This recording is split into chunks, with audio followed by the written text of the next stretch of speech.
Hi, I'm Diana Montford, and yes, this is, as you know, it is the Diana Montford Show. My guest is here. Come closer. My guest is well-known poet, artist, photographer, Ms. Lucia Cammarata, who's going to tell us all about poetry, all about art, all about a lot of things. And here she is, Ms. Lucia Cammarata. Good evening. Hello. And Hello. You are, I believe, of the lesbian persuasion. Not the persuasion, the commitment. Yes. We're a very LGBT-friendly show here because it's my show. Okay, but we love everyone and we have everyone on. Anyone dumb enough to say yes to come on this show gets on. No. Okay, so now tell us. Now, every time I look this way, I'm looking at the clock. I say very cleverly, place the clock on the monitor over here. So I have to go to look at the clock on the monitor. Lucia Cammarata, tell us, what exactly is poetry? Poetry is a concordance of words. It's a way words are put together by whoever wrote them to elicit a response in the reader. The response is supposed to be emotive. It's supposed to give you a feeling. It's supposed to bring you somewhere where you haven't been before, hopefully. It's supposed to bring you to a place, to a feeling, to an emotion. It's supposed to bring you to it's supposed to give you a journey. It's supposed to journey you. It's supposed to elicit a response in the reader or in the hearer if you're only hearing it. And it is supposed to open a vista for you that you have not experienced before. Or if you've experienced before, you're supposed to experience it in a new way. Like very simple words put together, like haiku is very simple and yet very alluring, very elusive. And then we have very complex poetry, like William Blake, The Center Will Not Hold, The Rough Beast Slouching Toward Bethlehem is a very complex poem. We have complex poetry and simple poetry, but all of it leads us somewhere where we've never been before. And that is the purpose of art, to take the viewer or the listener or the reader, somehow the participant, and take him or her for a walk to a place that is familiar but different at the same time.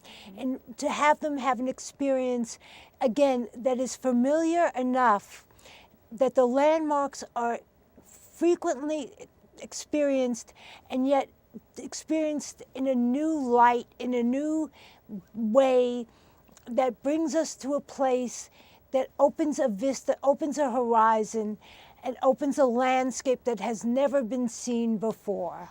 Great, and well, that was certainly well put. Is there a style of poetry for everyone, including those who are unfamiliar with it or don't like poetry? Poetry can be a hard cup of tea, a bitter cup of tea, if you're afraid of it. The thing is not to be afraid of poetry, not to be afraid of art.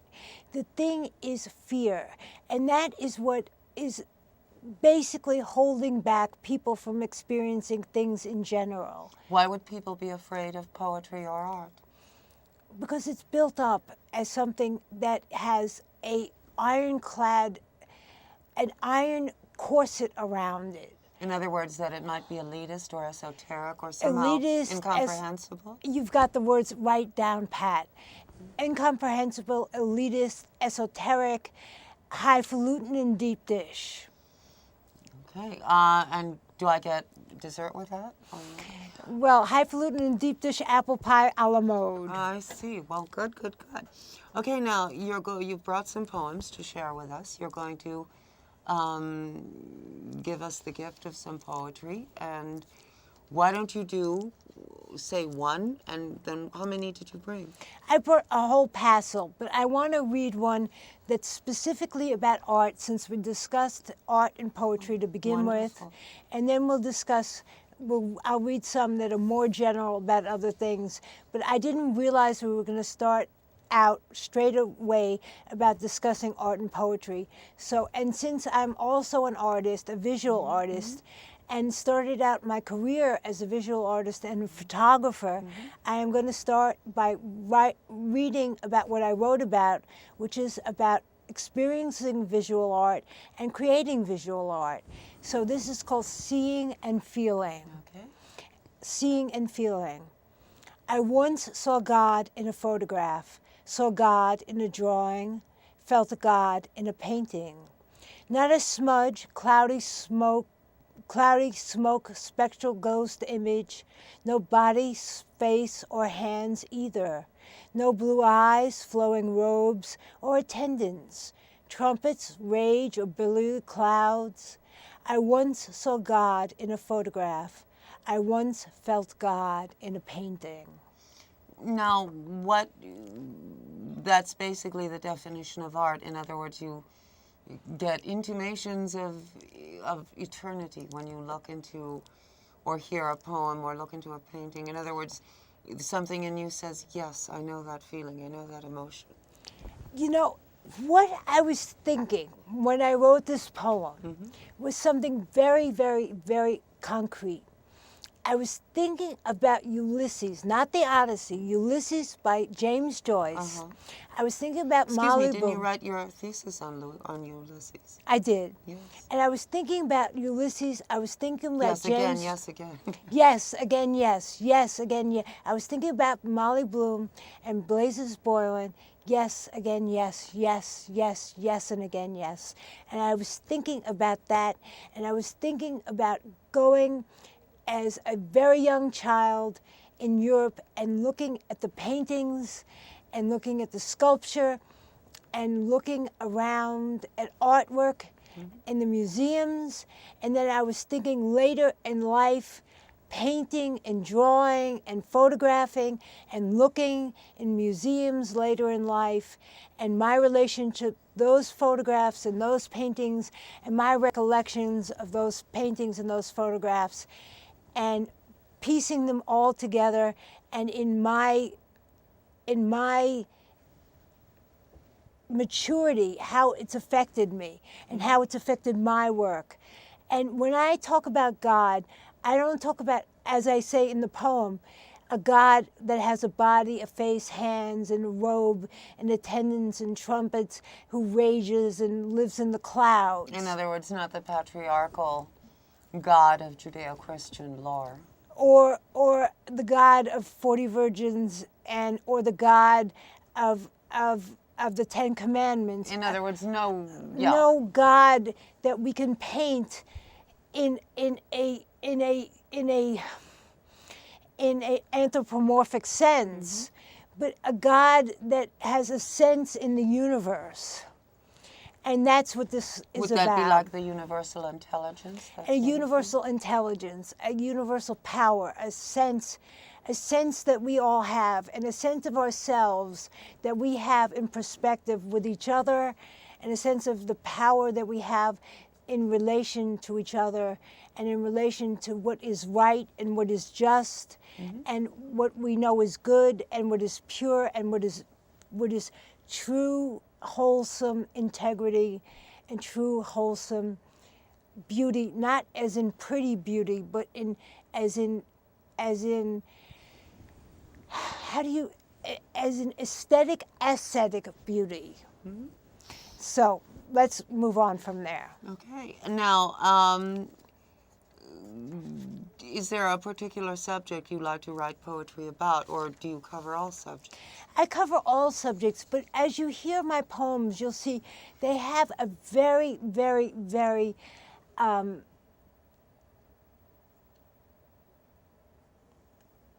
melancholy, optimistic quality to them. In other words, you've been disappointed, but you'll rally and be happy once more. Not that I've been disappointed.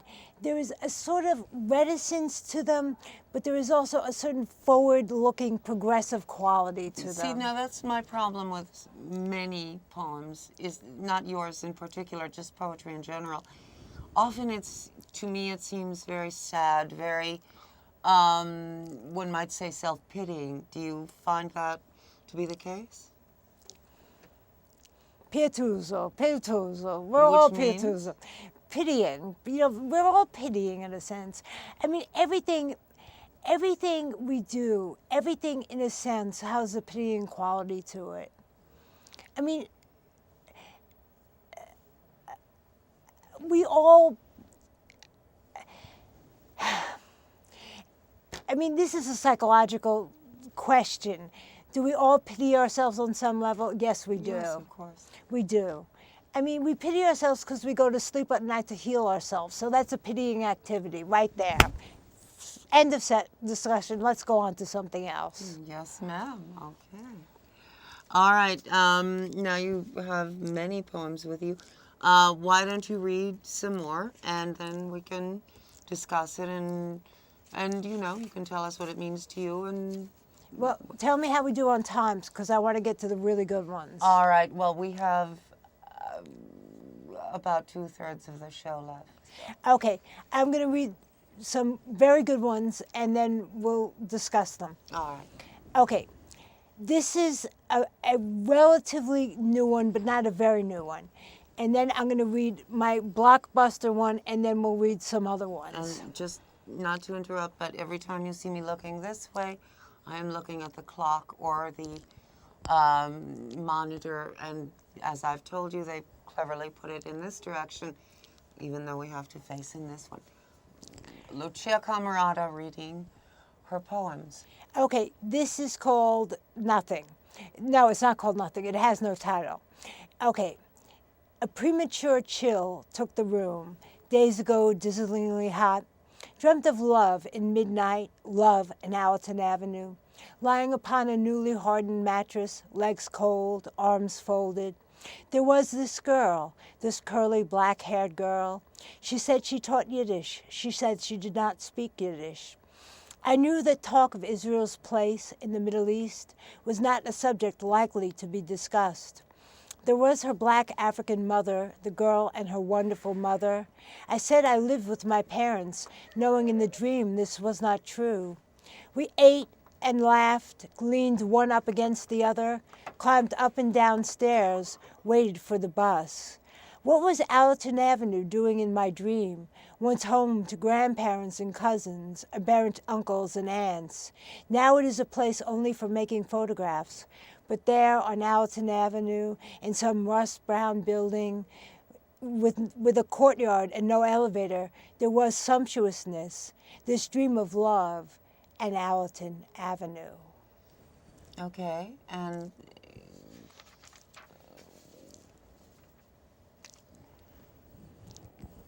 the next one?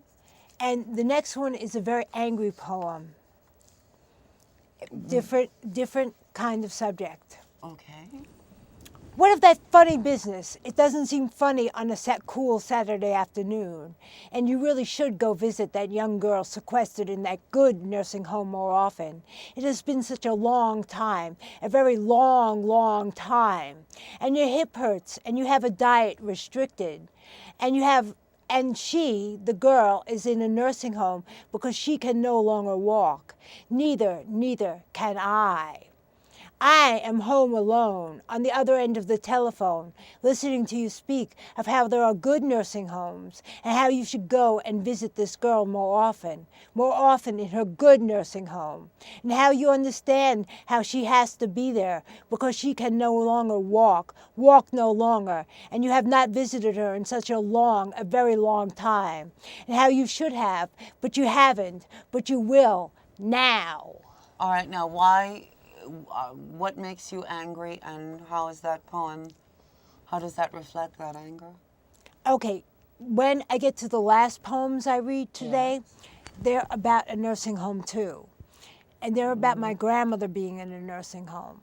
And the idea here is that this girl, who is very young, is in a good nursing home. And the idea is that there are good nursing homes.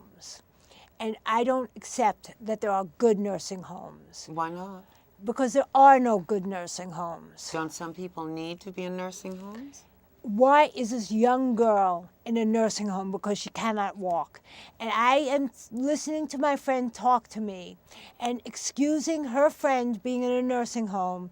And I'm sorry I'm so angry, telling me it's okay for this girl to be in a nursing home because no one can take care of her because she can't walk. Well, maybe no one can take care of her, so. Maybe that's true. Maybe that's true.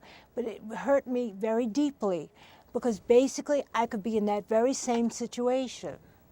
Well, and doesn't life go on even in that situation?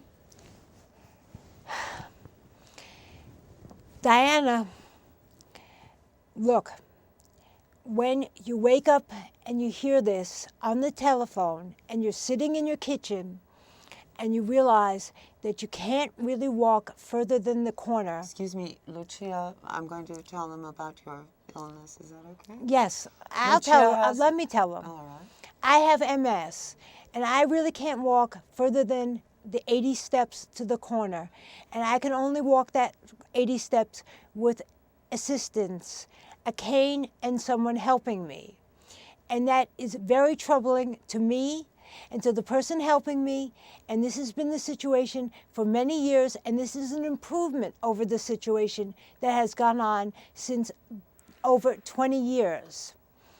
And it is not a good situation for my psychology or my physiology. And when I hear about good nursing homes and women who are put in these good nursing homes because they can no longer walk and they have no caretakers and they have able-bodied families, it troubles me. I see. Are you saying, well, never mind. So you're angry because you have multiple sclerosis and you somehow feel that. I'm not angry because I have multiple sclerosis. Who am I going to be angry with? A God who I don't know exists? I can't be angry because I have multiple sclerosis. I'm angry at my friend for telling me that they're good nursing homes. That's what I'm angry at. But many people do find peace and medical assistance in nursing homes, and you know, you can't really generalize. I truly believe that there are good nursing homes and bad nursing homes and everything else. And why don't you move just a little closer to me? Okay. Now let's read the next poem. Okay. Okay. I'm sorry. I'm sorry. Let me just add one more thing about this. Let's get off the subject of nursing homes, actually. This is called Life Story. Now, this is part of a series or a sequence, and this is only 2 and 3 of Life Story. Life Story 2. Am I asleep, having dreamt the cherubic moments of you and of you and of you, each a memory of near matrimony, come anger, come antipathy, flying objects and their free fall, illnesses stacked like poker chips gambled to wing shadow finger puppet parlors, pain unrectified, disregarded, reflected and disregarded like past year's Christmas trees, asleep, awake, awake, asleep, awake. Okay, and next. And this is Life Story 3, which is a lot more accessible. It's called Life Story 3, A Portfolio of Cakes. Jive and juicy, the newly girl demanded chewing gum. Now there is gum parked on the sole of my left sneaker, on the scarred hardwood floor beneath the old blue couch. Juicy and Jive, this girl, that's me, it is I, attempted to get what she wished. Perhaps she couldn't, perhaps she shouldn't. Either way, there is no suitable ending to this part. Jive and Juicy, another day has taken hold. Washing, coffee in the attendant regimen, cool outside, warm in, sky an overabundant threat. Everyone expects something. Okay. What inspires you when you want to write a poem? Does inspiration come upon you and do you then just write, or do you look for inspiration? Do you decide, well, today I'm going to write a poem or I'm going to write 5 poems, or are you just living your life and suddenly inspiration comes to you and you start writing? Usually what inspires me is breakfast. Why breakfast? Because I write after breakfast. Do you decide, now I'm going to write poetry? Do you write every day? Mostly, yes. And But I don't use everything I write. what percentage do you discard? 50. Do you ever rework poems, finding them that there's room for improvement, and just keep working it and keep working it until you get the effect you want? I use a line from something. Of that 50% that I keep, I'll use a line from something. Like I'll use a line, like you'll say something like gibberish I hear.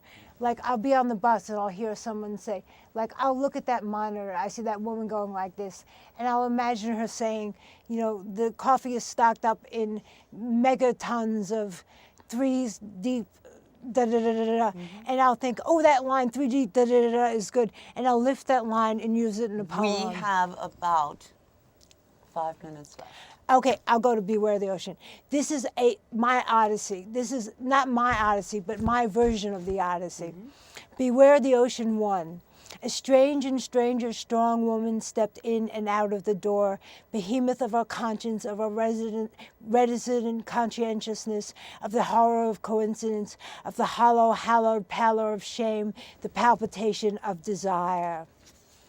Beware the Ocean 2, said differently. I entered the room, she just was. I looked in her direction, she just was. I looked away, she just was. I looked at her square, she just was. I looked away, she just was. I looked at her hands, she just was. I looked away, she just was. I looked at her rings, she just was. Behemoth brute conscience, which won't you ever let me be? Proxy conscientiousness, can't you ever fade away? I walked in a room and there she was, just there. Horror of coincidence, blood drained to other regions, a hollow, hallowed pallor of shame. Of those other regions, oh well, you know. And she just was. Beware the Ocean 3, understand. What I really meant to tell and what I think about when the world plays quiet and I fondle my scent-piercing spike is this, of the she-you wolf child, of Eve, of Isis, of irrigated Eden, but you didn't quite understand the words. And is that it for the Beware the Ocean series? No, Beware the Ocean 4. Are you real, my demi-femme, demi-monde, demi-don, demi-dame, in thought, in words, in black and white, in color and in feeling, in rhythm, in harmony, and for a moment, you can feel it too. Beware the Ocean 5. There never was a reason why, and that's the shame and the sorrow. I just entered a room and she was there, and she just was, and I was too. We were just there, and that's the end. Okay. And that is the Beware the Ocean series. And that is the Odyssey retold. You know, the Rosy Fingers of Dawn. Remember the Rosy Fingers of Dawn? That's my version of the Odyssey. Okay. Now, you have a website where people may view your paintings, your photographs, and read your poems. But it's a very old not very old, it's a few years old. It needs to be updated with new work, new poetry, new photographs, and new paintings.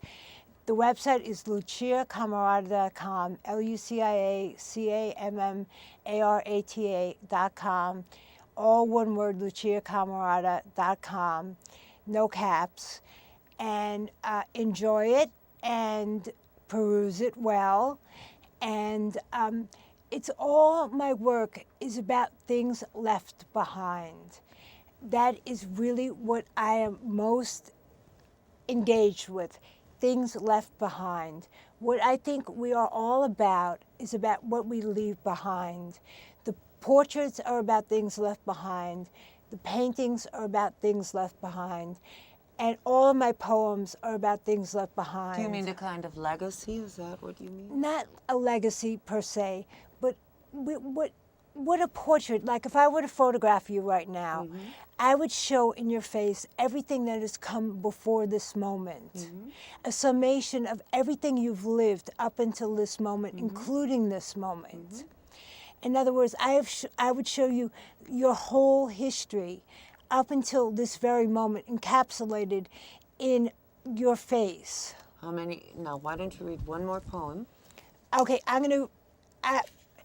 there is a series about Grandma, which Well, it can't be a series because we have 1 minute left. okay, so I'm just going to read the last poem about Grandma, and it's called Grandma 3, and it's about the end of her life, and the other two were about seeing her in her coffin. All right, well, why don't you very quickly read all three? All three? All three. Okay. Grandma dead. A recount of the day. Grandma is dead. They never look like their living selves in the new box homes. Neither did she. But we all remarked how well she looks. The uninspired priest's cell phone rang twice during the ceremony. Once during the blessing of the Eucharist. A nun picked her blackheads on her nose and examined the resulting detritus during the same period. The meets were early and slightly rushed. Deference to a cousin whose son was receiving his junior black belt, age 8, later in the day, couldn't be postponed. Now he will be certified to kill. Took unflattering photos of the family. I'll blame it on the snow-filled blacklight. Took outstanding photographs of the cemetery. It was a snow-laden sky. That's Grandma Dead 1. Grandma Dead 2, the viewing. Saying both hello and goodbye to my grandmother in her new wood box home, surrounded by a copse of roses. I turned and asked my parents as they viewed, did anyone ever ask if she was happy, ever happy, truly happy? They replied in unison, it was a different culture then, one that did not count in happiness. But I remember Grandma telling me happily about her childhood in the other country before they left, before her mother died. She told me this in fleeting glances, but often. She told me this even before her descent into dementia. She was happy once. It was long ago. Grandma Dead 3, the ending. She always prided herself on her memory until that too was lost, when only her imagination was left to keep her company. I'm about to cry. That's beautiful. And that is the end, for real. Yes. Okay, well, my guest has been Ms. Lucia Cammarata, well-known poet. You read all over town at other Venues. Yes. And well-known photographer and artist. You may view her paintings, poems, and photographs at luciacammarata.com. Yeah. And that is, spell it quickly. LuciaCammarata.com. No caps. Okay, my guest has been, as I've said, Ms. Lucia Cammarata. I am Diana Montford. This has been the Diana Montford Show. You know how much I love you, and you know I want you to take good care of yourself. And I will see you next time, and I love you. Bye. And I love you. Oh, and I have to hit the credits here. And there are the credits. There we go. Okay, love you. Bye. See you next time. Thank you, Diana. My pleasure, Lucia.